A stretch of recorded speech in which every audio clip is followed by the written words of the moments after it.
bienvenue dans Lumière du Savoir. De quel coin du monde nous écoutes-tu? Prépare-toi, car ce récit pourrait bien être l'un des plus bouleversants que tu entendras aujourd'hui. Le hangar 17 dégageait une odeur unique, presque impossible à oublier, un mélange lourd de carburant, de métal fraîchement soudé et de silence suspendu dans l'air. C'était un lieu où certains noms brillaient sur les plaques, tandis que d'autres restaient noyés dans l'anonymat, à peine plus que des ombres. Parmi ces ombres, une jeune femme vêtue d'une combinaison bleu marine, ses bottes tachées de graisse, poussait son chariot de nettoyage. Elle marchait les yeux baissés, mais l'esprit alerte. Personne ne la regardait. Personne ne lui parlait. Pour tous, elle n'était rien d'autre que la fille du ménage, comme on la surnommait à voix basse entre deux commentaires techniques. Mais un jour, une erreur faillit tout faire basculer. Alors qu'elle balayait à proximité de la zone de conception, une turbine s'alluma. Une bourrasque s'éleva, projetant un dossier plein de plans techniques dans les airs. L'un des documents vola jusqu'à ses pieds. Sans hésiter, elle se baissa pour le ramasser. « Ne touche pas à ça !» La voix claqua dans le hangar comme une gifle. Arrogante. Méprisante. Tous les regards se tournèrent. C'était le capitaine Arnaud Varel, vedette de la base, pilote vedette et fierté de l'escadron. Il avançait à grandes enjambées, son uniforme parfaitement repassé, son regard perçant et sa posture imprégnée d'un sentiment de supériorité absolue. « Tu te prends pour qui » lança-t-il, moqueur. « Ce n'est pas pour toi. Tu ne saurais même pas lire un plan. » Elle ne bougea pas. Elle leva lentement les yeux vers lui. Pas de peur dans ce regard, mais une profondeur, une histoire. Puis, d'une voix calme. « Je voulais juste le remettre à sa place. » Il éclata d'un rire sec. « Tu vas me faire croire que tu comprends ça? Toi? Une femme de ménage? Allez, retourne à ton balai. Tu n'as rien à faire ici. » Les techniciens ricanèrent discrètement. L'un murmura une remarque qu'elle n'entendit pas, mais elle n'en avait pas besoin. Elle savait exactement ce qu'il pensait d'elle. Elle le savait depuis le début. Et cela lui allait très bien. Plus il la sous-estimait, plus elle pouvait observer, discrètement, en silence. Avant de reposer le plan, ses yeux se fixèrent sur un détail. Une ligne, à peine visible, sur l'aile droite. Un défaut minuscule. Mais elle savait. Elle savait que cette erreur pouvait provoquer une défaillance structurelle grave si elle n'était pas corrigée. Elle ne dit rien. « Pardon » dit-elle simplement. « Cela ne se reproduira pas. » Arnaud l'ignora. Il tourna les talons et s'éloigna. Elle reprit son balai. Mais dans son esprit, quelque chose venait de se mettre en mouvement. Un engrenage silencieux, précis, irréversible. La pluie fine du matin s'évaporait lentement sur le tarmac. Elle sortit du local à produit d'entretien. Les turbines au loin rugissaient encore, faisant vibrer le hangar comme un géant endormi qui respirait. Elle connaissait chaque recoin de cet endroit. Pas parce qu'elle y travaillait, mais parce qu'elle y avait grandi. Personne ne le savait. Personne ne l'avait jamais demandé. Des années auparavant, son nom figurait dans les archives d'un tout autre registre, celui des jeunes boursiers du programme de formation de l'armée de l'air. Elle avait 14 ans, mais déjà, ses idées étonnaient les ingénieurs. Ses concepts en aérodynamique frôlaient le génie. Puis, elle avait disparu. Certains disaient qu'elle était partie à l'étranger. D'autres, qu'elle avait abandonné. Mais la vérité était bien plus silencieuse. Et bien plus tragique. Son frère aîné, Luc, était mort sur cette même piste. Un pilote jeune, brillant, fauché dans l'explosion d'un prototype instable. Les causes? Officiellement indéterminées. Officieusement, étouffées. Le rapport fut scellé. Les questions, enterrées. Elle avait tout quitté. Son rêve. Sa passion. Le ciel. Jusqu'à ce qu'un ancien camarade lui envoie un message crypté, accompagné d'un plan, le projet VX venait d'être relancé. Et ce plan, elle le reconnut immédiatement. « Ce design est à moi », murmura-t-elle, en passant la serpillière sous l'aile du prototype. À 17 ans, elle avait conçu une structure révolutionnaire, capable de résister à des vitesses extrêmes sans compromettre la stabilité. Personne ne lui avait rien appris. Elle voyait simplement l'air comme d'autres lisent la musique.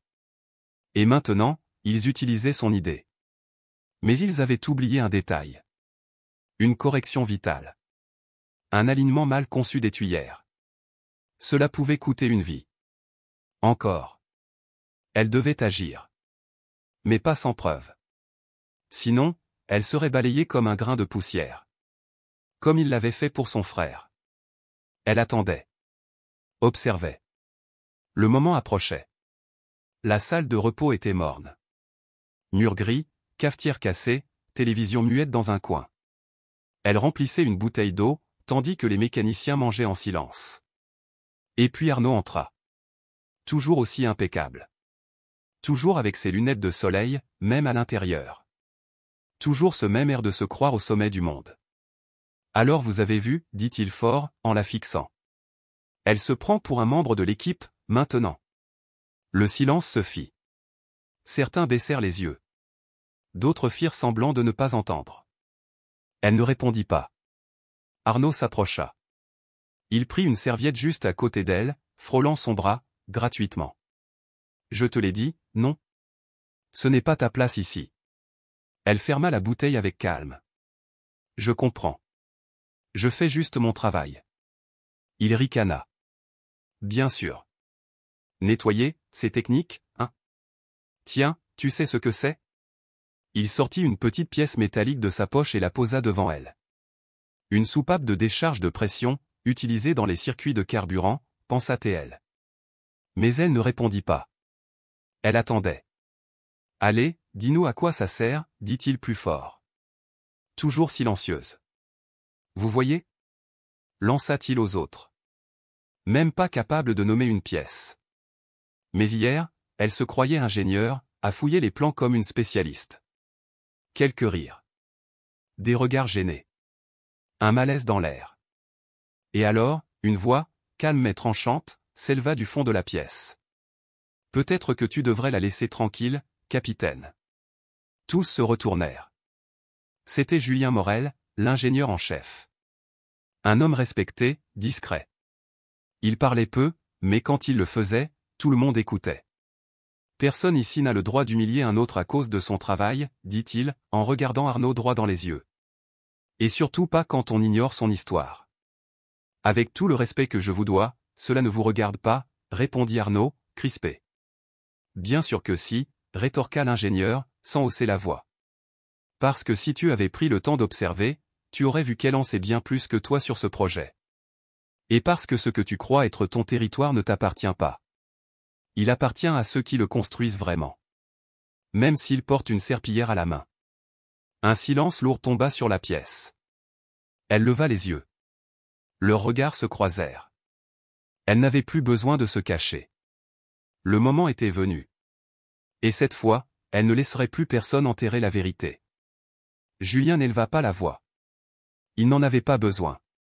Lorsqu'on laisse quelqu'un manquer de respect à un autre simplement à cause de son uniforme, on perd bien plus que de l'autorité, on perd notre humanité. Ces mots résonnèrent dans le silence pesant qui suivit, plus lourd encore que la tension qui l'avait précédé. Arnaud serra les dents. Il n'avait pas l'habitude d'être contredit, encore moins par quelqu'un qu'il considérait comme un simple technicien. « Fais ce que tu veux », marmonna-t-il avant de tourner les talons et quitter la pièce sans un regard en arrière. Elle resta figée, la soupape toujours dans la main. Son regard croisa celui de Julien. Et pour la première fois depuis son arrivée sur cette base, quelqu'un la regarda avec respect. « Où as-tu appris à reconnaître cette pièce aussi instinctivement » demanda-t-il, intrigué. Elle hésita un instant. « Mon père travaillait avec des moteurs. Depuis toute petite, je l'aidais à les démonter le week-end. » Ce n'était pas un mensonge. Mais ce n'était pas toute la vérité non plus. Julien hocha simplement la tête, sans chercher à en savoir plus. Ne les laisse pas te déstabiliser. Parfois, le silence vaut 1000 réponses. Elle esquissa un sourire discret. Ce qu'elle ignorait encore, c'est que cette simple conversation allait planter une graine. Une graine qui allait germer et grandir bien plus vite que quiconque n'aurait pu l'imaginer. Le ciel était d'un bleu parfait, sans un seul nuage. Idéal pour voler. Toute la base s'affairait autour du premier vol d'essai du prototype VX, la fierté technologique de l'unité. L'avion, encore dépourvu de sa peinture officielle, étincelait sous le soleil avec son fuselage argenté et ses ailes acérées comme des lames. Les caméras étaient en place, les représentants du ministère de la Défense présents.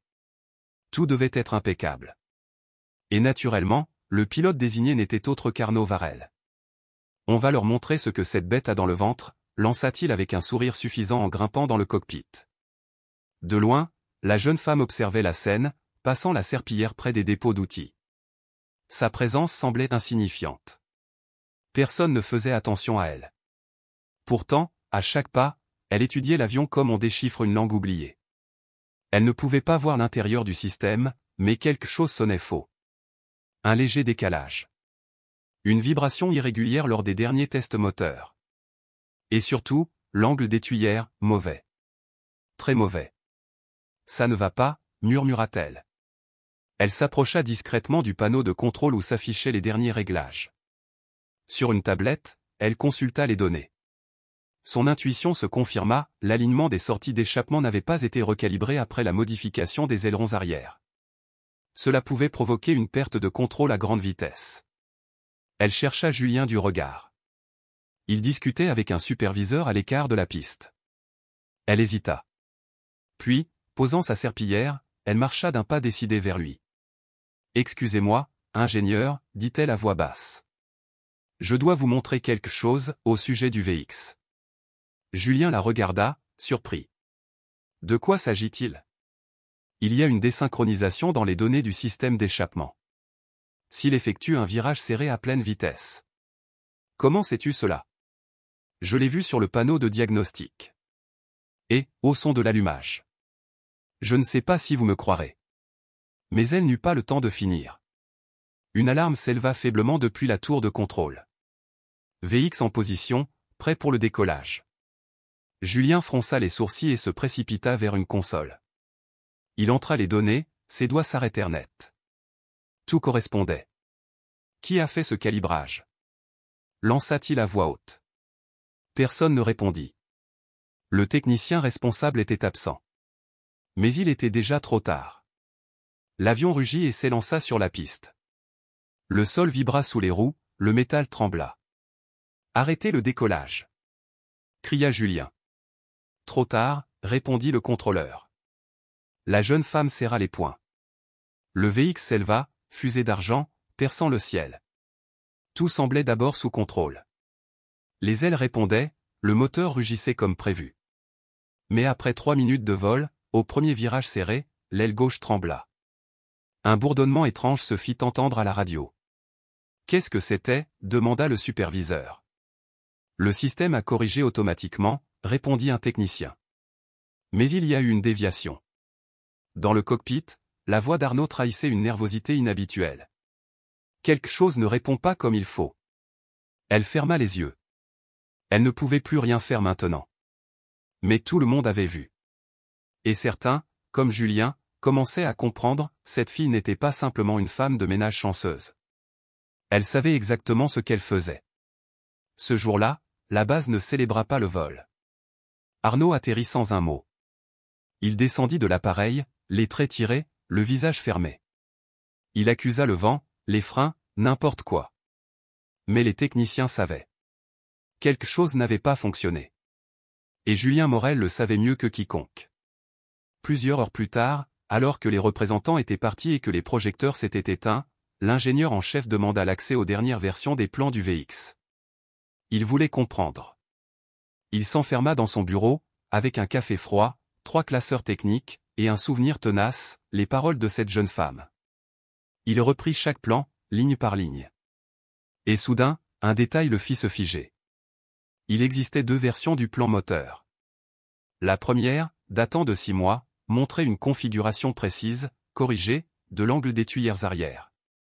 La seconde, plus récente, avait supprimé cette correction. Sans aucune note explicative. Qui a modifié ce plan? Murmura-t-il.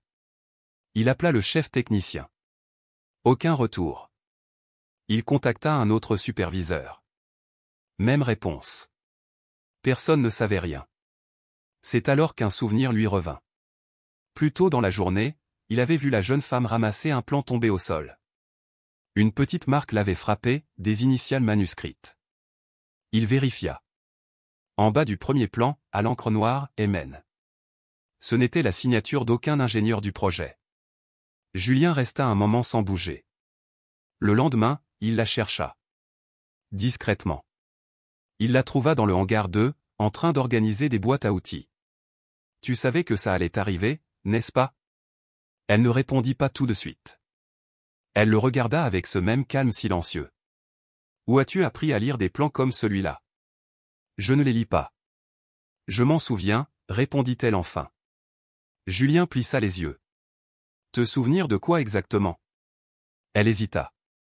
Puis, quelque chose dans son regard à lui donna la confiance nécessaire. « Il y a 7 ans, j'ai envoyé anonymement un plan à cette base. Un projet expérimental. Une refonte du système de sustentation des chasseurs supersoniques. J'ai utilisé un pseudonyme. AMN. Ce sont les initiales de quelqu'un que je voulais protéger, et aussi les miennes. » Julien resta figé. « Tu as conçu la base du VX ? » Pas entièrement. Mais la section qui, si elle est mal modifiée, représente le plus grand danger, oui. Silence. Il s'adossa au mur, accablé. « Il faut que tu me le prouves. Pas parce que je doute de toi. Mais parce que si tu dis vrai, alors des gens très puissants cachent quelque chose de très grave. Je peux le faire. Mais j'ai besoin d'un accès au fichier d'origine. Et de temps. » Julien baissa la voix. « Considère que tu l'as. » Avant de partir, il se retourna une dernière fois vers elle. « Tu n'es pas comme les autres. Pourquoi es-tu revenue comme simple femme de ménage ?» Elle mit du temps à répondre. « Parce que ce que personne ne voit est parfois ce qui compte le plus. » La nuit tomba sur la base comme un rideau épais. Les hangars dormaient sous la lumière pâle des tours. Mais au cœur des archives techniques centrales, 2 ombres se déplaçaient, silencieuses et méthodiques. Julien Morel. Et elle. Et pour la première fois, le futur du VX reposait entre les mains de celle qu'on n'attendait pas. Consulter les fichiers sans éveiller le moindre soupçon. « Tu as une demi-heure, » lui souffla Julien. « Après ça, je ne pourrai plus te couvrir. » Elle hocha la tête, silencieuse, et s'installa devant le terminal. Devant elle s'affichait l'interface principale, connectée directement au serveur central de conception. Chaque modification, chaque ajustement, chaque signature numérique y était archivée avec une rigueur militaire. Rien ne devait passer inaperçu. Et pourtant. Où sont les versions intermédiaires ? Murmura-t-elle. Elle fit défiler les dates entre la première ébauche du modèle et la version finale. Un vide brutal. Un gouffre entre les 2 jalons. Il manquait au moins 3 versions cruciales. 3 étapes de conception effacées, disparues sans trace. Ce n'était pas une erreur. Ce n'était pas normal.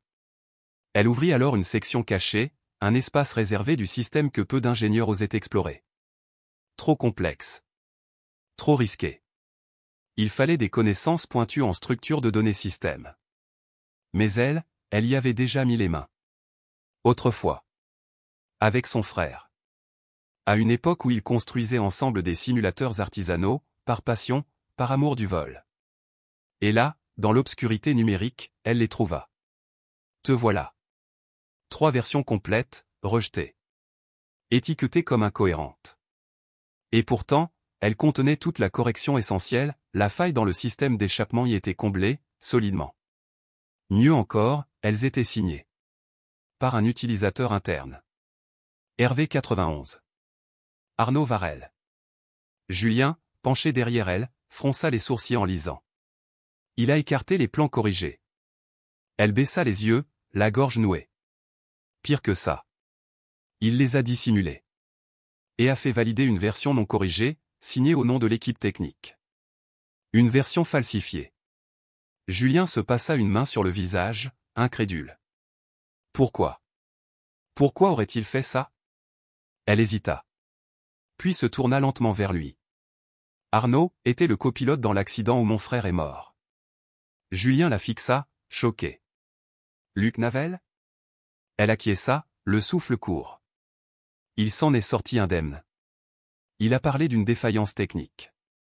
Mais mon frère, il n'aurait jamais volé un prototype sans l'avoir vérifié jusqu'à la dernière vis. Quelque chose clochait. Et personne n'a jamais vraiment enquêté. Aujourd'hui, je retrouve les mêmes omissions. Les mêmes manques. Et je ne peux pas croire que ce soit une coïncidence. Julien restait figé. Tu es en train de dire que Varel aurait pu saboter délibérément le design? Elle détourna les yeux. Je ne sais pas. Mais s'il l'a fait avant, et qu'il recommence aujourd'hui, alors quelqu'un le protège. Depuis des années. À cet instant, un léger bip retentit.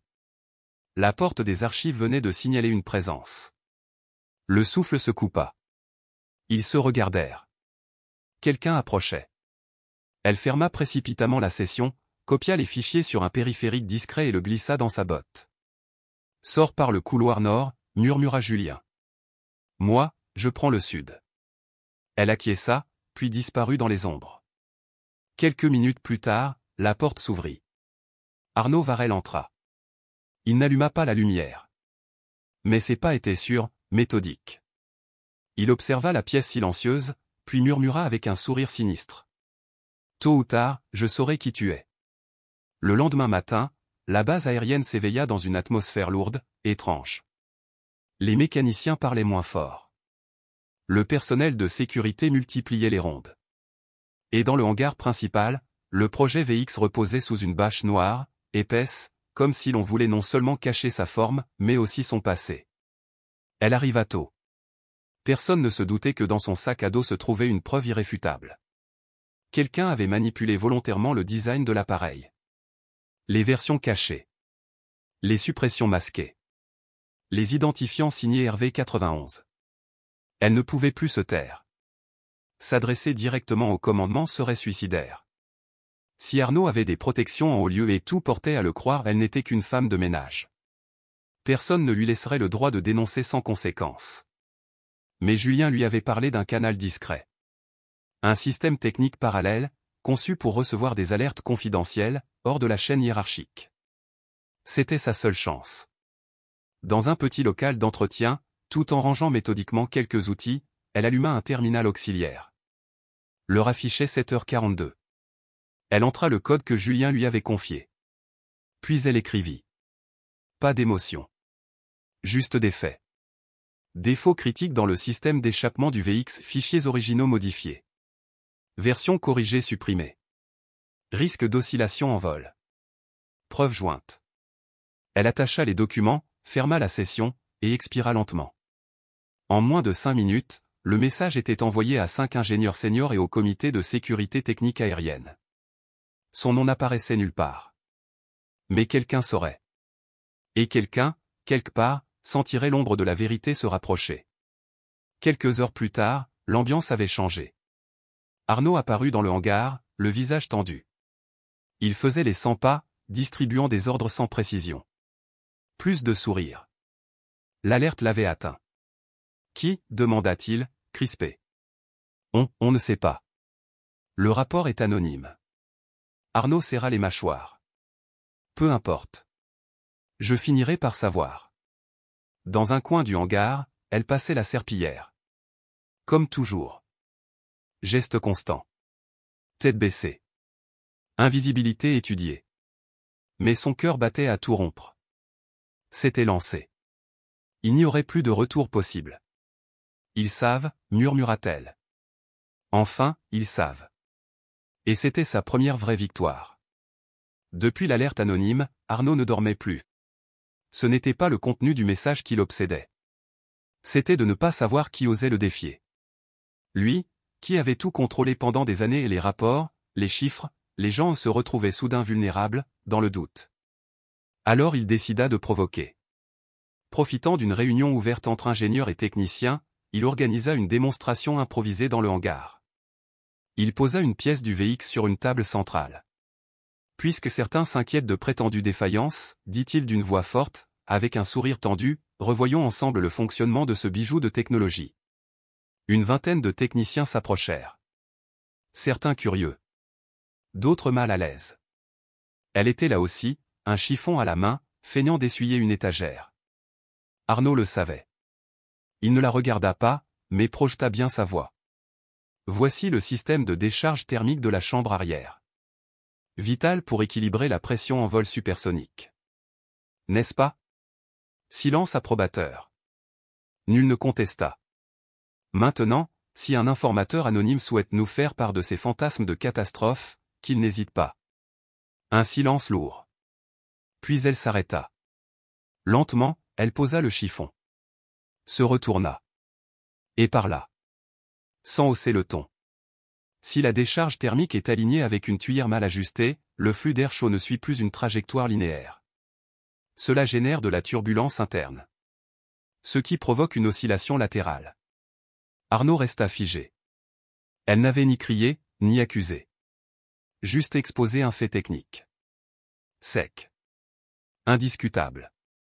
À quel niveau d'oscillation, demanda un jeune technicien. Si elle dépasse 1,3 g, poursuivit-elle, le système de stabilisation ne peut plus compenser. L'appareil vibre, dévie, et en virage supersonique. Elle marqua une pause. Il se brise. Un silence de plomb tomba dans le hangar. Arnaud tenta de reprendre le dessus. Et toi? Comment sais-tu cela? Elle le fixa, droit dans les yeux. Pour la première fois. Parce que c'est moi qui ai conçu la première version de ce système. Il y a 7 ans. Un murmure parcourut les rangs. Julien Morel entra à ce moment-là, croisa les bras, et déclara calmement. Ce qu'elle dit est exact. Je l'ai vérifié. Point par point. Cette nuit. Arnaud serra les lèvres. Il ne pouvait pas l'interrompre. Pas ici. Pas devant tous. Pas sans preuve. Et surtout, il ne pouvait plus ignorer cette femme. Elle n'était plus invisible. Elle savait. Et désormais, tout le monde le savait. Pas comme une femme de ménage. Non. Elle s'était levée avec une assurance tranquille, ramassant la serpillière sans un mot. Mais dans son geste, il y avait quelque chose de différent. Une connaissance. Une autorité silencieuse. Elle quitta le hangar, et cette fois, personne n'osa rire dans son dos. La convocation arriva le lendemain. Une enveloppe sans nom, déposée discrètement dans son casier de nettoyage. Pas d'heure. Pas de signature. Juste quelques mots imprimés à la hâte, convocation à une réunion technique extraordinaire, salle d'ingénierie 3B. Claire comprit aussitôt. C'était le moment. En entrant dans la salle, elle aperçut une vingtaine de personnes déjà présentes, des ingénieurs, des techniciens, 2 superviseurs, et même 2 officiers de rang. Les regards se posèrent sur elle. Certains curieux, d'autres condescendants. Personne ne la salua. Dans un coin, Julien Morel, assis, lui adressa un discret signe de tête. Un soutien silencieux, mais réel. Quelques minutes plus tard, Arnaud Varel entra. Impeccable, comme toujours. Chemise repassée, mallette en cuir, visage neutre. Il s'avança comme s'il allait diriger un séminaire, non une confrontation. Merci d'être venu, lança-t-il en se plaçant devant l'assemblée. Nous avons reçu une dénonciation anonyme concernant de potentielles erreurs critiques dans la conception du VX. Et bien que les canaux formels n'aient pas été suivis, nous avons décidé d'écouter ce que la responsable a à dire. Il ouvrit un dossier cartonné, feignant la surprise. Mademoiselle. Quel est votre nom complet? Claire le fixa sans baisser les yeux. Sa voix, calme, portait une autorité que personne ne lui avait jamais reconnue. Claire Navel. Un murmure parcourut la salle. Ce nom n'était pas inconnu pour les plus anciens.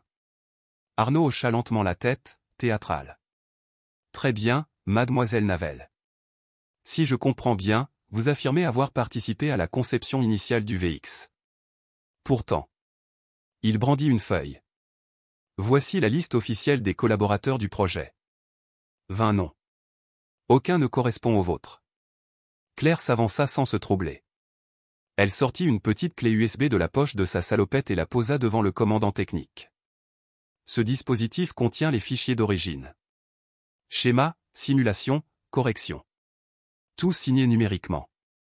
J'utilisais le pseudonyme MN. C'est moi qui ai transmis tout ça, il y a 7 ans. Et je peux le prouver. Le commandant hésita, puis inséra la clé dans son ordinateur portable. L'écran s'anima, affichant une interface ancienne, rudimentaire, mais d'une richesse technique indiscutable. Un silence chargé s'installa. C'est donc ça, le design de base du VX. Souffla un ingénieur, incrédule. Claire tapa une commande. Clé de signature numérique, 1402 TN7. Le commandant la regarda fixement. Luc Navel? Elle répondit d'une voix posée. Mon frère. Julien s'avança. Je confirme. J'ai retrouvé cette structure hier, dans les fichiers rejetés. Les corrections de Claire correspondent aux failles qui ont causé l'instabilité du premier vol. Le commandant se tourna vers Arnaud, le visage grave. Pourquoi ces versions n'apparaissent-elles pas dans le système actuel? Arnaud déglutit. Je ne sais pas. Peut-être que, quelqu'un a voulu falsifier les archives. Claire intervint, pour la première fois, d'une voix glaciale. Quelqu'un comme vous? Le silence fut brutal. Arnaud ne répondit pas. Finalement, le commandant se tourna vers Claire. Nous allons tout vérifier. Mais à partir de maintenant, vous avez accès au laboratoire technique. Et si vos informations sont confirmées, vous aurez la place qui vous revient dans ce projet. Claire acquiesça. Sans triomphe. Juste la vérité, enfin reconnue. Et dès cet instant, plus personne ne pourrait l'ignorer. La salle se vida peu à peu. Ne restait que quelques gobelets abandonnés, le bourdonnement des néons, et Claire, seule face à l'écran. Elle contemplait la rotation 3D du VX. Cette machine. Sa machine. Qu'on lui avait arrachée, ou peut-être pas tout à fait. Julien la rejoignit en silence, 2 cafés en main. Tu n'as pas dit un mot de trop, commenta-t-il en lui tendant un gobelet. Elle le prit. Silencieusement. Tu as dit ce qu'il fallait.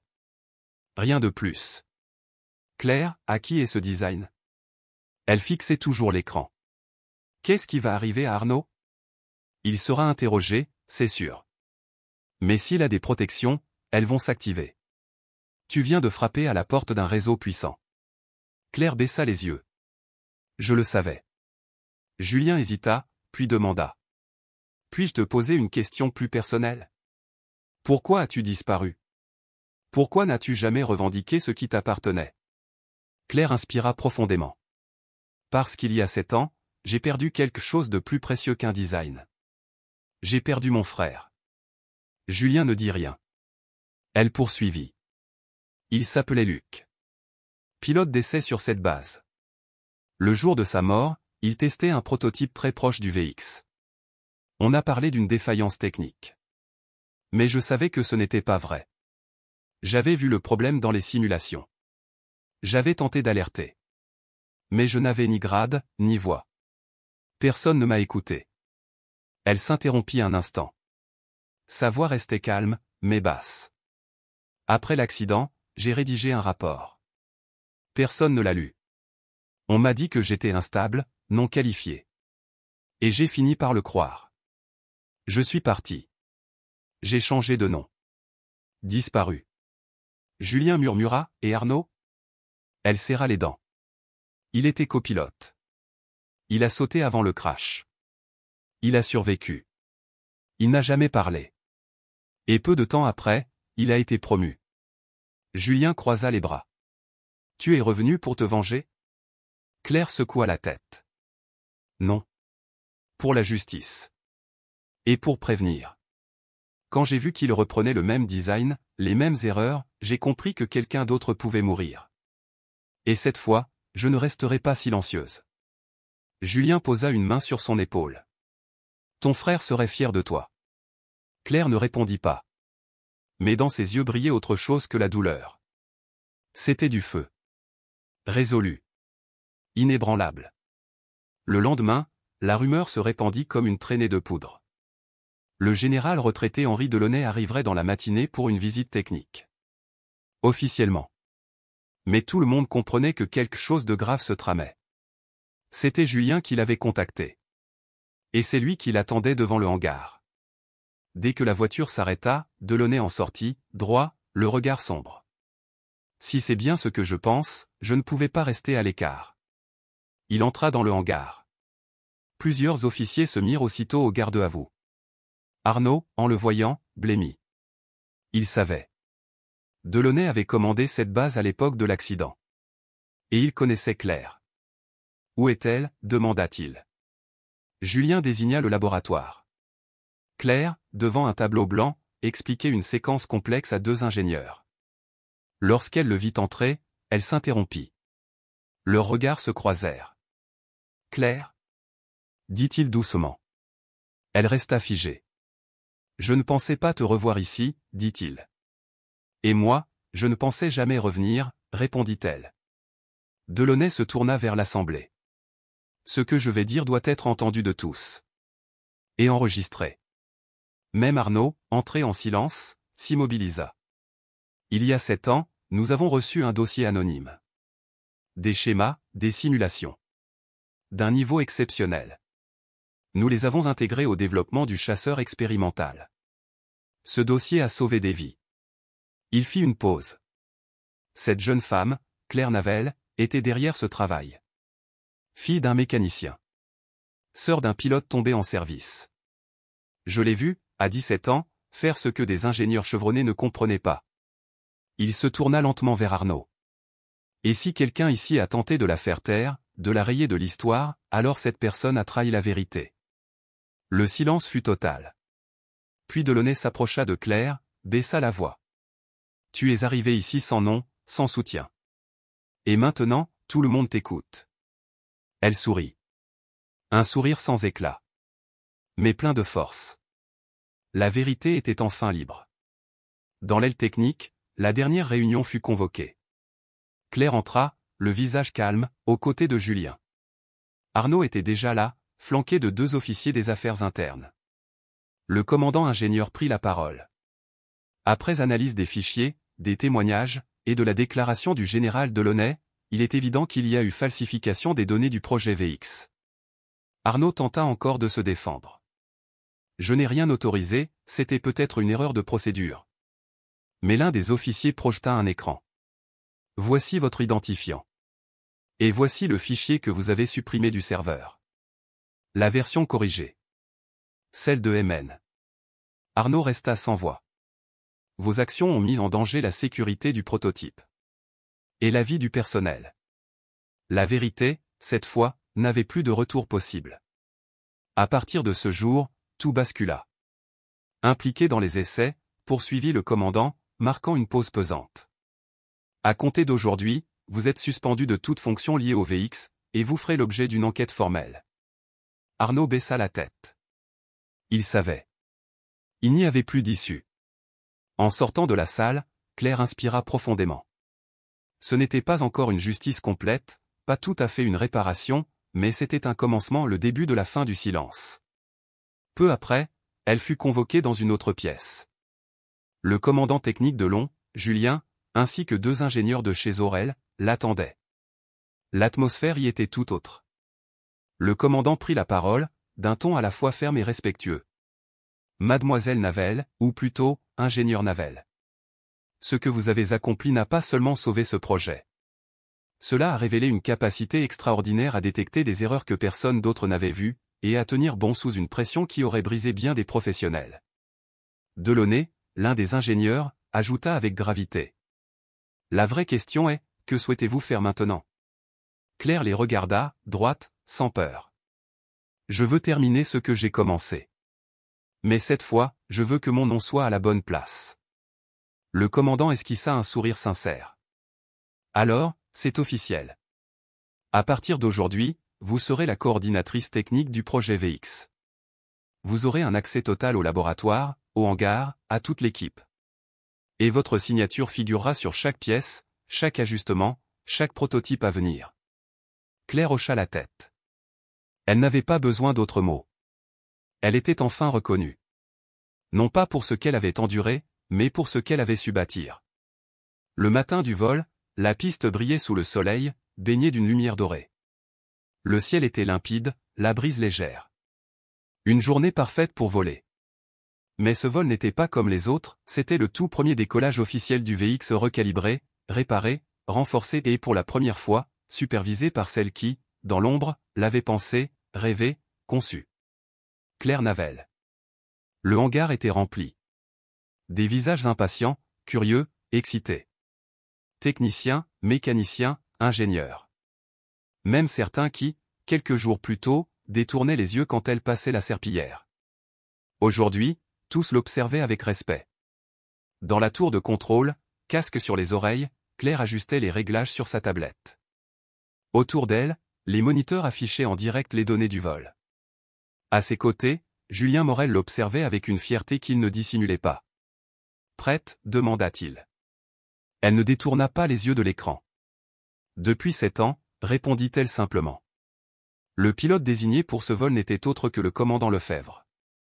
Un vétéran méthodique, choisi non pour son grade mais pour son intégrité irréprochable. Depuis le cockpit, sa voix retentit. Tour de contrôle, ICVX, moteur prêt. En attente d'autorisation. Claire saisit le micro. VX à tour de contrôle. Système ouvert. Autorisation accordée. Bon vol, commandant. Bien reçu. Début du roulage. Le grondement sourd des moteurs envahit la piste. Mais ce grondement était différent. Pas de vibration suspecte. Pas de raté. Pas de tension. Le VX respirait. Le VX vivait. L'avion accéléra, fendit l'air avec une élégance fluide. En quelques secondes, il s'éleva. Dans la tour, le silence était total. Claire suivait chaque impulsion du système, chaque courbe de pression, chaque millimètre de déplacement. Personne d'autre ne comprenait vraiment ce qu'elle lisait sur l'écran, un langage presque secret, fait de chiffres, de pulsations et de subtils frémissements, mais tous savaient qu'elle lisait plus loin que quiconque. VX ici tour, préparez-vous à une manœuvre de virage à 42 GR dans 3, 2, 1. Exécution. C'était cette manœuvre-là, précisément, qui autrefois avait provoqué l'instabilité. Celle qui avait frôlé la catastrophe.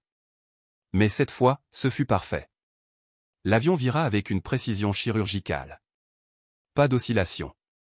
Pas de correction brutale. Comme si le ciel lui-même accueillait enfin cet oiseau autrefois bancal. Julien murmura, sans quitter l'écran des yeux. Maintenant, il vole comme il aurait toujours dû voler. Claire ne répondit pas. Elle inspira lentement, profondément. Comme si, dans ce virage, quelque chose se refermait en elle. Une plaie ancienne. Un cycle brisé. L'atterrissage fut impeccable. Quand le commandant Lefebvre descendit du cockpit, il ne dit pas un mot. Il marcha jusqu'à la tour de contrôle, gravit les marches lentement, puis, arrivé face à Claire, lui tendit la main, solennelle. « Je n'ai pas piloté un prototype aujourd'hui, dit-il. J'ai piloté la vision de quelqu'un qui aime ce qu'il fait. » Merci, murmura-t-elle en baissant les yeux. Mais au fond d'elle, elle savait que ce n'était pas seulement son triomphe. C'était aussi celui de Luc. De tous ceux qu'on avait réduits au silence, faute de diplôme, d'uniforme ou de réseau.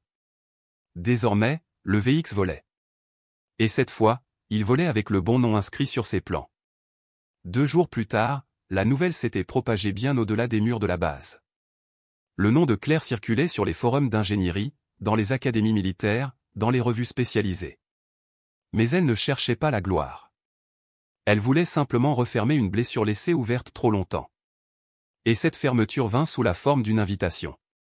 Cérémonie officielle de présentation du VX. Participation spéciale, Claire Navel.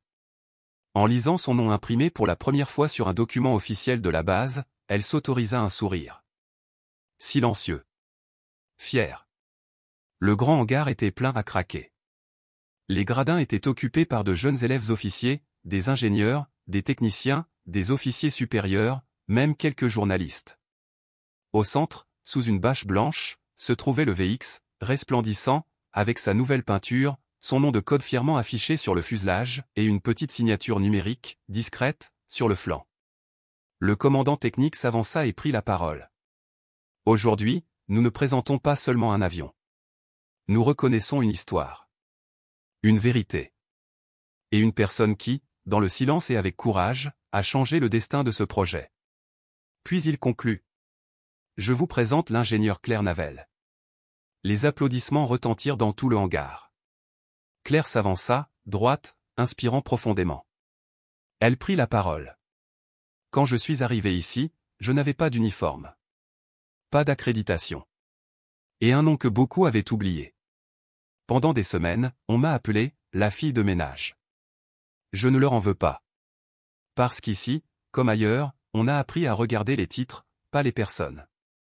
À écouter les grades, pas les voix. Elle fit une pause. Mais je ne suis pas venu ici pour réclamer quoi que ce soit. Je suis venu pour empêcher qu'une erreur ne se répète.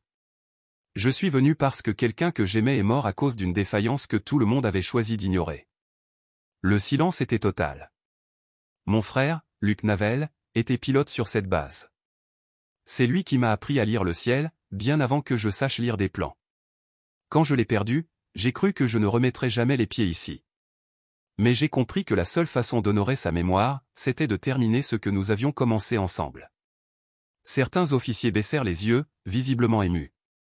Aujourd'hui, le VX vole comme il doit voler. Non pas grâce à moi seul. Mais parce que certains ont enfin choisi d'écouter. Parce que quelqu'un m'a donné une chance. Parce qu'un ingénieur m'a fait confiance. Parce qu'un commandant s'est souvenu. Parce que le silence a cessé d'être plus confortable que la vérité. Elle regarda les jeunes élèves officiers dans les gradins. Ce projet ne m'appartient plus. Il est à vous désormais. Et si un jour vous pensez que vous n'avez pas de voix, que personne ne vous voit, que vous n'avez ni le bon nom, ni le bon titre, ni l'âge requis, souvenez-vous de ceci. La vérité n'a pas besoin de permission pour exister. Elle a seulement besoin de quelqu'un qui refuse de l'abandonner. L'ovation fut immense. Et là, sous le toit du hangar où autrefois on l'avait ignoré, effacé, méprisé. Claire Navel ne fut plus simplement une ingénieure. Elle devint un symbole.